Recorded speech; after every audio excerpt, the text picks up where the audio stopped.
যেই সমস্ত লোকগুলোর মধ্যে 7টা গুণ থাকবে, তার মধ্যে প্রথম 1 নাম্বার গুণ হলো নামাজ। কি নামাজ?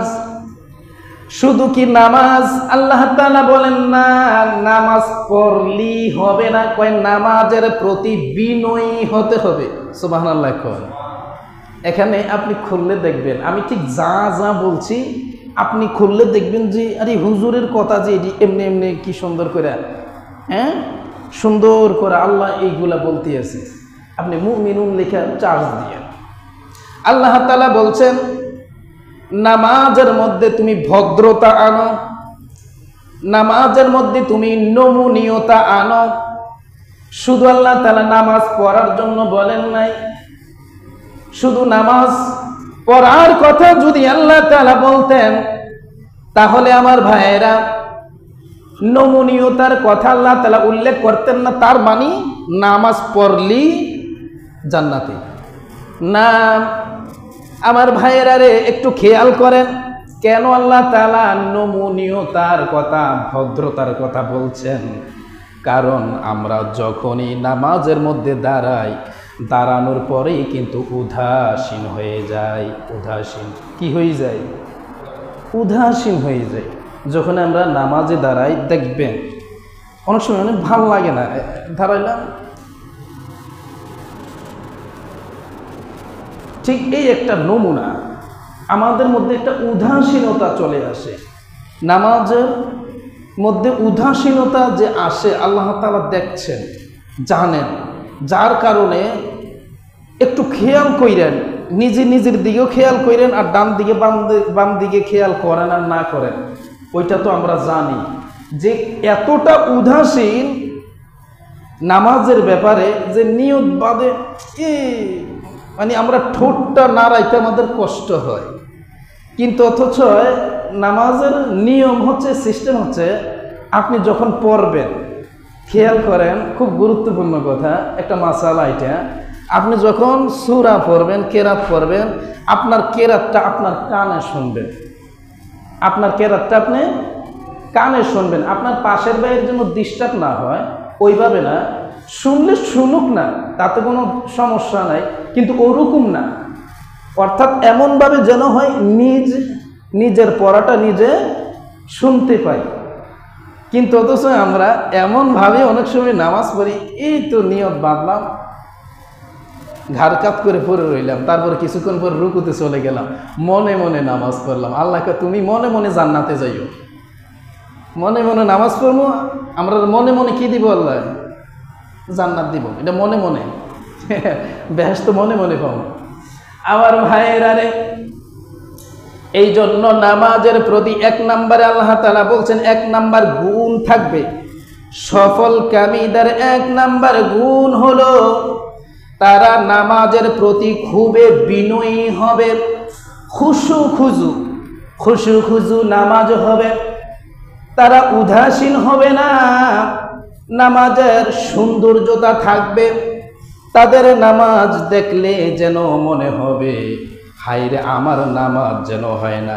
একজন নামাজ পড়লে অপরজন বলবে হায়রে কত সুন্দর নামাজ, আমার নামাজটা মনে হয় নাই।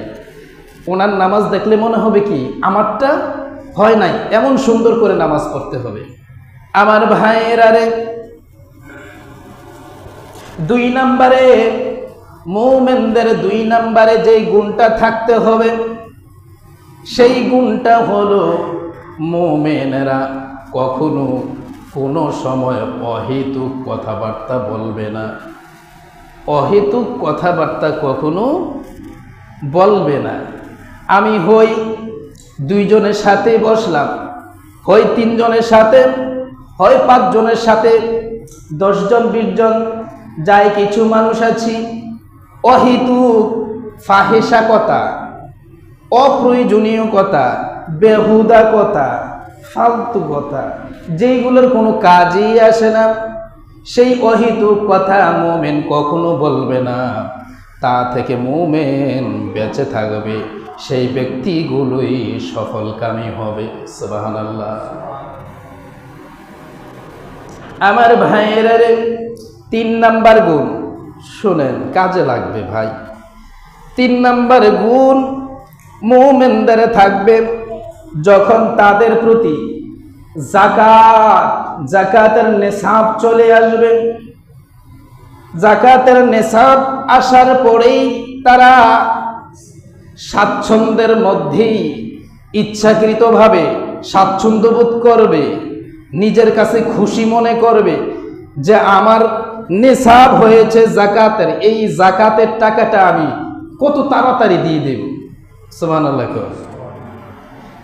কত তাড়াতাড়ি স্বাচ্ছন্দ্যের সাথে, আনন্দের সাথে, ভালো লাগার সাথে ইচ্ছাকৃতভাবে তাড়াতাড়ি যাদের টাকা তাদের হাতে পৌঁছে দেব। এটা হচ্ছে মুমিনদের গুণ, তারা সফলকামী। আমার ভাইয়েরা রে, 4 নাম্বার যেই গুণটুকু আল্লাহ তাআলা তুলে ধরেছেন মুমিনদের ব্যাপারে, সেই 4 নাম্বার গুণ হলো যৌন হেফাজতকারী।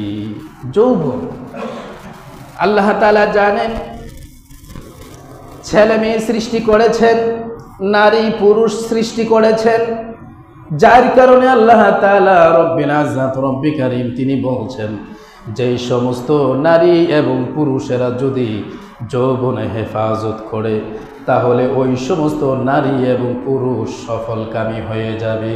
সুবহানাল্লাহ। এটা কয় নাম্বার গুণ? 4 নাম্বার গুণ। আমরা এগুলো মুখস্থ রাখবো ভাই, মুখস্থ রাখবো। ভুলে গেলে আপনি গুগল থেকে, অ্যাপসের থেকে দেখে নেবেন। সূরা মুমিন 1 নাম্বার থেকে 9 নাম্বার আয়াত পর্যন্ত দেখে নেবেন। 5 নাম্বার গুণ আল্লাহ তাআলা তুলে ধরেছেন, বান্দা তোমার কাছে যদি কেউ আমানত রাখে, আমানত রাখে না, বিশ্বাস করে অনেক সময় রাখে যে ভাই ধরেন 50,000 টাকা রাখেন, আমার কাছে তো একটু রিস্ক হয়ে যায়, আপনার কাছে টাকাটা রাখেন, 50,000 টাকা রাখে।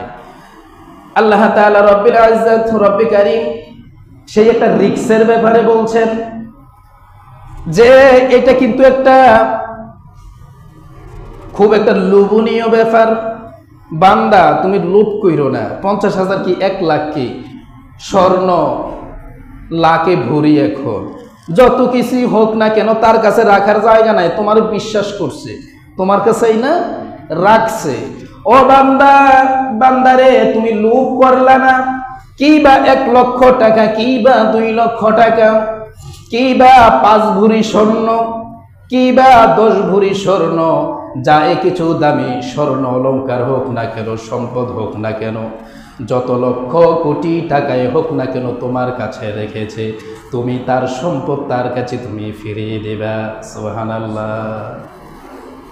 এই গুণটা যার আছে, আমানত ফিরিয়ে দেওয়া, সেই ব্যক্তিটা সফলকামী। আর আল্লাহ তাআলা যেহেতু বলছেন সফলকামী, তার মানে সেই ব্যক্তি হলো জান্নাতের মেহমান। সুবহানাল্লাহ। আমার ভাইয়েরা রে, এই হলো 5 নাম্বার। 6 নাম্বার হলো কোনো ব্যক্তি যদি, এক ব্যক্তি অপর ব্যক্তির সাথে ওয়াদা করে, শপথ করে আমি এই কাজটা করব বা করে দেব, যেই কোনো ব্যাপারে একটা শপথ করলো, আমি মনে করেন আপনার কাছে একটা শপথ করলাম আমি আপনাকে এই কাজটা করে দেব, করব, করে দেব, যেই কোনো গুরুত্বপূর্ণ বিষয় একটা ওয়াদা করলাম। রব্বুল ইজ্জাত বলেন 6 নম্বরে যে এই গুণটা যার মধ্যে পাওয়া যাবে, যত বড় কঠিন আকারের শপথ হোক না কেন, কঠিন আকারের কাজ হোক না কেন, শপথ করেছে এবং রক্ষা করেছে, সেই ব্যক্তিটা সফলকামী অর্থাৎ জান্নাতি হয়ে গেল। সুবহানাল্লাহ। 6 নম্বর গুণ। 7 নম্বর গুণ হলো নাম্বার 7, নামাজের প্রতি যত্নবান হওয়া, হেফাজত করা। নামাজের প্রতি যত্নবান হওয়া, হেফাজত করা। 1 নম্বরে কি বলছি না, বিনয় হওয়া। মাশাআল্লাহ, সুন্দর, ঠিক আছে। এগুলো মুখস্থ, একেবারে টাটকা মুখস্থ রাখতে হবে। 1 নাম্বার হইছে নামাজের প্রতি বিনয় হওয়া, আর 7 নাম্বার হইছে নামাজের প্রতি যত্নবান হওয়া। বিনয় হওয়া আর যত্নবান হওয়া কিন্তু ভিন্ন জিনিস। বিনয় হওয়া তো বললামই, বিনয় হওয়ার অবস্থা বললাম না যে কেমন হবে, খুবই বিনয়। অর্থাৎ একজন এমপির কাছে, একজন চেয়ারম্যানের কাছে, একজন মেম্বারের কাছে, মন্ত্রীর কাছে একজন ব্যক্তি, সাধারণ মানুষ কিভাবে দাঁড়ায় এটা তো বোঝেন, খুব ভালো করে বোঝেন যে একজন মানুষ কিভাবে দাঁড়ায়। আপনি আমি কিভাবে দাঁড়াই। খুব একটা দামি মানুষ আসলে খুব ভদ্র, খুবই বিনয়ী। তো মেম্বারের কাছে, এমপির কাছে, চেয়ারম্যানের কাছে, মন্ত্রীর কাছে যদি এই বিনয় হয়, আল্লাহ তাআলা তার বান্দাকে তার পায়ে সিজদা দিবে। কত বিনয় থাকার কথা ছিল, আল্লাহ তাআলা দেখতে চান কত বিনয় থাকার কথা ছিল। সেই বিনয়ের কথা আল্লাহ তাআলা 1 নম্বরে বলেছেন। আর 7 নম্বরে এসে আল্লাহ তাআলা বলছে নামাজের প্রতি তুমি যত্নবান হও। কি হও? যত্নবান। বলে এটা কেমনে নামাজের প্রতি যত্নবান হবে? যত্ন কিভাবে করবে? অর্থাৎ যখনই তোমার নামাজের সময় হয়ে যাবে তখনই তুমি নামাজের টাইম পার হতে দিবা না। তোমার অনেক কাজের অভাব নাই ভাই, আমরা মানুষ, আমাদের কাজ তো থাকবেই, অনেক কাজ, অনেক গুরুত্বপূর্ণ কাজ। আল্লাহ তাআলা বলছে যত্নবান হও, হেফাজত করো নামাজের। সমস্ত কাজের উপরে, সমস্ত কাজের চাইতে বড় কাজ হলো নামাজ, সবচাইতে বড় কাজ। আপনি যত কাজের সামনে আসবে আপনি বুঝবেন যে আমার এইগুলো কাজ, নামাজ কাজ। এখন কোনটার চেয়ে কোনটা বড়? আমার এই সমস্ত দামি কাজের চাইতে আমার 1 নাম্বার কাজ হলো নামাজ আদায় করা। আমি নামাজ পড়ার পর তারপর আমি বাকি কাজ করব। আপনি কাজ করবেন না বিষয়টা এরকম না, করবেন না বিষয়টা এরকম না, আপনি অবশ্যই কাজ করবেন, কিন্তু আপনি নামাজ আপনি আদায় করবেন, তারপর আপনি কাজ করবেন। ভাইরা আমার, আসলে বেশি আলোচনা লাগে না। আমি অনেক সময় বলে থাকি ভাই আলোচনা বেশি শোনাও লাগে না, বেশি করও লাগে না। যদি আমরা প্রতি সপ্তাহে 1 বার আসি, মাসে কয়বার? 4 বার বা কখনো 5 বার, 4 বার কখনো 5 বার, 4 বারে ধরেন না, 4 বার মাসে যদি প্রতি সপ্তাহে একটা আমল করি, বেশি না, একটা বিষয় আমল করি, পুরা ওয়াজ থেকে কিচ্ছু শিখলাম না, বলে হুজুরে তো অনেকগুলা বলছে, এতগুলা পারছি না, একটা পারছি। কয়টা পারছি? একটা পারছি। যদি আমরা একটা পারি তাহলে মাসে কয়টা? মাসে 4টা বা 5টা হয়ে যায়। চিন্তা করেন না, সপ্তাহে শুধু বলে এতগুলো তো পারতেছি না, অনেকগুলো বলছে পারছি না, একটা তো পারছি। ভাই একটা করছেন, একটার জন্য আপনি আমল পাইবেন। একটাও করছেন না তো পাইবেন? একটাও পাইবেন না, একটাই করেন না। আমি ওইগুলা বলি না যে আপনি কইরেন না, অর্থাৎ আমি আপনাকে বাঁচাইতে চাই ভাই, আপনি সবটি করার জন্য তো বলছি, কিন্তু আপনি যে একেবারেই করেন না। আমরা একেবারেই তো করি না, যার কারণে আপনি একটা করেন, তারপর আপনি 2টা করেন, তারপর আপনি 3টা করেন, আস্তে আস্তে আপনি বেশি করেন, আস্তে আস্তে বেশি করেন। পুরো মাসে মিলে যদি আমরা 4টাও করি, তারপরও দেখা যায় যে 4টা পরিবর্তন আমাদের মধ্যে আসবে, 4টা গুণ চলে আসবে। আমরা এরকম করে করে প্রত্যেকটা সপ্তাহে আমরা নিয়ত করি নেই যে আজকে আমি গেলাম, শুধু নামাজ পড়ে আমি বের হয়ে গেলাম, বিষয়টা এরকম না। নিজেকে নিজে যদি একটু প্রশ্ন করি, হুজুর এখানে দাঁড়াইলো কেন, দরকার কি? ও আচ্ছারও তো নামাজ হয় না, হয় না, হয় না, কি হয় না? হয়তো একটা ছেলে রাখলে বল তুমি শুধু নামাজ পড়াইবে, আমরা শুধু নামাজ পড়িলাম, দরকার নাই ওয়াজের, হয় না? হয়। আপনি টাকা দিয়ে, বেশি টাকা দিয়া আপনি বড় হুজুর রাখার দরকার কি ভাই? আপনি জানেন না, আপনি জানেন না যে পৃথিবীতে অনেক সময় আমি একটা কথা বলে থাকি, পৃথিবীতে যারা দ্বীনের ব্যাপারে যাদের জ্ঞান আছে, যারা আলেম, তারা যদি পৃথিবী থেকে মুছে যায়, পৃথিবী থেকে মুছে গেলে পৃথিবীটা দ্বীনের ব্যাপারে পঙ্গু হয়ে যাবে। 1 সপ্তাহ থেকে 1 মাসের ভিতর কি হয়ে যাবে? পঙ্গু হয়ে যাবে। আপনি জানেন না, একজন সাহাবীর ইতিহাস আমি দেখলাম, রাসূল করিম সাল্লাল্লাহু আলাইহি সাল্লাম তিনি দূর থেকে দেখলেন শয়তান একবার মসজিদের ভিতরে ঢুকছে আবার বাইর হচ্ছে। খেয়াল করেন, কথাটা বলে আমি শেষ করে দিচ্ছি, ওয়াজ আর করবো না, ওয়াজ শেষ। যেটা 60টা গুণের কথা বলছি ওয়াজ শেষ, বেশি ওয়াজ লাগবে না, এটি আমল করেন। রাসূল সাল্লাল্লাহু আলাইহি সাল্লাম দেখলেন কি, পাখাটি বন্ধ করে দেন, পাখাটি বন্ধ করে দিলে ভালো হয়। শয়তান ঢুকছে আর বাহির হচ্ছে। তো নবী সাল্লাল্লাহু আলাইহি সাল্লাম জিজ্ঞেস করলেন, এই শয়তান এদিকে আয়ো। আল্লাহ নবী তো কথা বলতে পারতেন, তুমি এদিকে আয়ো, তুমি ঢুকতে এসো আর বাহির হইতে এসো। একজন ব্যক্তি নামাজ পড়তেছে, তাকে ডিস্টার্ব করার জন্য, ভুল করে দেওয়ার জন্য, ব্যাপার কি? তুমি ঢুকতেছো বাহির হইতেছো কিন্তু তার কাছে যাইতেছো না কেন, আবার গিয়ে আবার চলে আসতেছো কেন, ব্যাপার কি? তখন শয়তান বলতেছে যে হুজুর, সবার কাছে মিছা কথা কইল, আপনার কাছে কি এটা খাড়ে? সবার কাছেও মিছা কথা আমি কইল, আমি যদিও শয়তান, কিন্তু আপনার কাছে এটা খাড়েনি। আর আপনি তো মিছা কথা ধরতেন পারেন, কিন্তু মিছা কথা আপনার লগে চলতো না। একটা সত্য কথা কই, কিতা সত্য কথাটা হয়েছে এইটা, যে ব্যক্তি নামাজ পড়তেছে তার আমি কোন সময় ধোকা দিয়ে দিতাম, নামাজ আমি ভঙ্গ করে ফেলতাম, ভুল করে ফেলতাম, একটা বেজাল লাগাই দিতাম নামাজের ভিতরে, হিসাব নিকাশ ব্যবসা বাণিজ্যটা লাগাই দিতাম ভিতরে। তো শুধু ব্যবসা বাণিজ্যে করতো নামাজে দাঁড়াই আল্লাহু আকবার কইয়া, কিন্তু ফাড়তে আসি না। কিতা আমি যে কাছে যাই তারা তো আমি ভয় পাই না। ভয় পাও কারে? ওই যে ঘুমাইয়া রয়েছে তারে, যে ঘুমাইয়া রয়েছে তারে। তা নবী সাল্লাল্লাহু আলাইহি ওয়াসাল্লাম বলতে আছে, যে ঘুমাইয়া রয়েছে তারে তুমি ভয় পাও, যে জীবিত রয়েছে তুমি এটাতে ভয় পাও না, মরাটারে ভয় পাও, ব্যাপার কি? হুজুর আর একটা সত্য কথা কই। কোনটা? সত্য কথাটা হয়েছে এইটা, যে ব্যক্তি দাঁড়ে নামাজ পড়তেছে সে হচ্ছে আম মানুষ। সে কি মানুষ? আম মানুষ। আর যিনি ঘুমাইতেছে তিনি হচ্ছে আলেম মানুষ। সুবহানাল্লাহ। যিনি ঘুমায় তিনি কি? আলেম। আর যিনি নামাজ পড়তেছে আম মানুষ।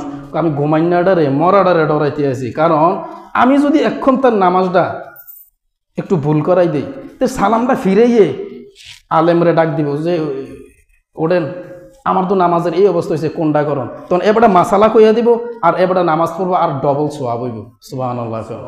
সোয়াব হইব কি? ডবল। যার কারণে আমি চাই এটা সিঙ্গেলে থাক আর ডবল না করতাম। সুবহানাল্লাহ। শয়তানে বুঝছে, শয়তানে বুঝছে। এই জন্য আমি বলছি, পৃথিবী থেকে আমরা যা জানি, এই যে টাকা দিয়ে বড় হুজুর এই কারণে রাখা হয়, কারণ যদি বড় হুজুর ছাড়া আমরা মনে করি যে খুবই কম দামি যিনি নামাজ পড়াইতে পারলেই হয়, একজন হাফেজ সাহেব দিয়ে নামাজ পড়াইতে পারলে হয় না, হয় তাকে দিয়ে আমি চলি। 1 মাস চলতে থাকবে, 2 মাস চলতে থাকবে। তাকে যদি যিনি নামাজ পড়ায় তাকে যদি প্রশ্ন করা হয় নামাজের ব্যাপারে, বা তারে যদি ভুল হয়, একটা মাসালার উত্তর দেওয়া সম্ভব না। তারও নামাজ শেষ, প্রত্যেকের নামাজ শেষ। ধীরে ধীরে ওয়াজ করা, ওয়াজ শোনা সুন্নত না ওয়াজিব না, ফরজ। আপনি মাসালা আগে জানবেন, তারপর মাসালা কাজে লাগাইবেন। বুঝাইতে পারি নাই? আগে মাসালা কাজে লাগানোর আগে শিখতে হবে। আপনি তো শিখবেন, না শিখলে আপনি এই যে নামাজ পড়তেছেন আপনি শিখেন নাই? কেউ শিখুন ছাড়া এখানে নামাজ পড়তেছেন? ওয়ারকাউ মা'আর রাকিঈন, রুকুকারীর লগে রুকু দাও। আল্লাহ তাআলা বলছে আমরা রুকুকারীর লগে রুকু দিতে দিতে আজকে, অর্থাৎ নামাজের লগে নামাজ পড়তে পড়তে আজকে নামাজ পড়তেছি। যদি আমি সেই শিক্ষা না, আমাকে কেউ শিক্ষা না দিত, অন্য ধর্মের লোক, তার বাবা মা তাকে নামাজ পড়াইতে পারবে, নিয়ম কারণ শিখাইতে পারবে। তার মানে আমরা কোথা থেকে শিখেছি? মুক্তব থেকে শিখেছি। প্রথমে মুক্তব। আর সেই 1 নাম্বার পড়াটা আমাদেরকে কে শিখাইছে? পাবলিকে শিখাইছে। যে কোনো একজন, ছোট হোক বড় হোক, একজন আলেমে শিখাইছে। ঠিক না? ঠিক না? এই জন্য অবশ্যই ভাই, আম মানুষের চাইতে আলেমের দাম আকাশ জমিন। আকাশ আর জমিনে যেমনটা ব্যবধান, তেমনটা ব্যবধান। আরেক